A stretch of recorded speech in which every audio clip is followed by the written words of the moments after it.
పల్నాడు జిల్లా చిలకలూరుపేటలో టీడీపీ ఘన విజయం సాధించింది. చిలకలూరుపేట నుంచి టీడీపీ అభ్యర్థి పత్తిపాటి పుల్లారావు భారీ మెజార్టీతో కూడా ఈసారి ఘన విజయం సాధించడం నియోజకవర్గ శ్రేణుల్లో కూడా ఉత్సాహం ఉంది. మనతో పాటు పత్తిపాటి పుల్లారావు, సార్ చెప్పండి, ఇంత మెజార్టీతో రావడానికి ప్రధాన కారణం ఏమనుకుంటున్నారు?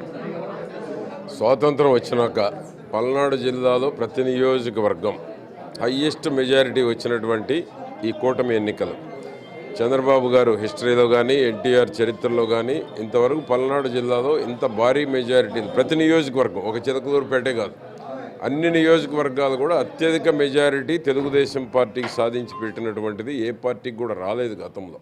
చిలకలూరుపేటలో అయితే ఇండిపెండెన్స్ తర్వాత 33,500 సుమారుగా రావడం అనేది ఫస్ట్ టైం. రాష్ట్రంలో కూడా ఇటువంటి ఫలితాలు ఎప్పుడు చూడలే, ఎవరు ప్రజలు కూడా ఊహించలే. 90,000 95,000 గతంలో ఒకసారి తెలంగాణలో వచ్చినాయి. ఆంధ్రప్రదేశ్లో రావడం అనేటువంటిది హయ్యెస్ట్. ఇదన్నీ కూడా జగన్మోహన్ రెడ్డి వ్యతిరేకంగా చంద్రబాబు నాయుడు గారు కానీ తెలుగుదేశం పార్టీ నాయకుల మీద అరాచకాలు కానీ కూటమి. ఎందుకంటే ఈరోజు జగన్మోహన్ రెడ్డి ప్రభుత్వం వద్దు అని 100% ఒక నిర్ణయానికి రాబట్టే ఈరోజు ఈ ఫలితాలు రావడం జరిగింది. అరాచక పాలనకి కాలం చెల్లింది.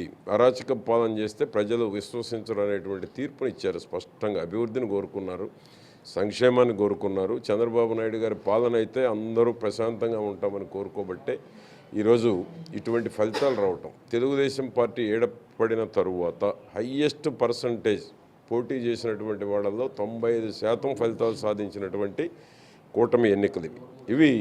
కేంద్రం కానీ, పవన్ కళ్యాణ్ గారు కానీ, చంద్రబాబు గారి కష్టం కానీ, లోకేష్ బాబు గారి కష్టం కానీ, తెలుగుదేశం పార్టీలో నాయకులు కార్యకర్తలు అందరి కష్టం ఉంది దీంట్లో. ప్రతి ఒక్కరి త్యాగాలే ఈ కూటమి ఎన్నికల్లో భారీ మెజారిటీ. సార్, మీరు 30 ఏళ్ళ పైగా రాజకీయాలు ఉన్నారు. ఒక ప్రభుత్వం ఇంత ఘోరంగా ఓడిపోవటం ఎప్పుడు గతంలో ఎప్పుడు చూసారో, దాని కారణాలు ఏమని మీరు భావిస్తున్నారు? జగన్మోహన్ రెడ్డికే దిక్కుదోష్టంలా. జగన్మోహన్ రెడ్డి మాటలు చూస్తే అనిపిస్తూ ఉంది, అంటే నేను బటన్ నొక్కానంటే ప్రజలు నాతో ఉన్నారనుకున్నాడు. బటన్ కాదు కావాల్సింది, ప్రజలకు భవిష్యత్తు కావాలి, యువతకు భవిష్యత్తు కావాలి, అభివృద్ధి కావాలి. నీ బటన్ నొక్కుడుతోటి ఎవరు సంతోషంగా లేరు, ఏ కుటుంబం సంతోషంగా లేదు. ఈరోజు రాష్ట్రంలో జగన్మోహన్ రెడ్డి పాలనలో ఎవరైనా సంతోషంగా ఉన్నారంటే జీరో. ఈరోజు అందరూ నష్టపోయారు. ఒక పక్క దోపిడీ చేస్తా, ఒక పక్క 10 రూపాయలు ఇచ్చి 200 రూపాయల కుటుంబానికి భారం మోపాడు కాబట్టి ప్రజల్లో తిరుగుబాటు వచ్చింది.